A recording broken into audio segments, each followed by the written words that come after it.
Napoléon Bonaparte, génie militaire et empereur des Français, est confronté en 1815 à la coalition formée par les puissances européennes.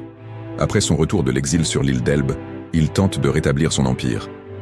Le 18 juin 1815, à Waterloo, en Belgique, il affronte une alliance dirigée par le duc de Wellington et le maréchal prussien Blücher.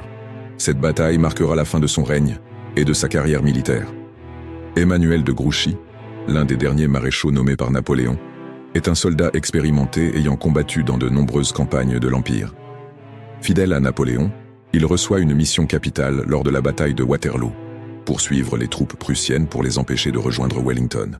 Mais une combinaison d'ordres ambigus, de mauvaises informations et, selon certains, d'un manque d'initiative, conduit Grouchy à ne pas intervenir sur le champ de bataille principal. La légende raconte que Grouchy et ses hommes, plutôt que de manœuvrer pour empêcher les Prussiens de revenir en force, auraient été vus en train de ramasser des fraises dans les bois environnants. Si l'anecdote est fausse, elle symbolise néanmoins son absence remarquée et les conséquences tragiques de ses décisions. En réalité, Grouchy suivait les ordres de Napoléon, mais son éloignement a permis aux forces prussiennes de se joindre à Wellington, scellant la défaite de Napoléon.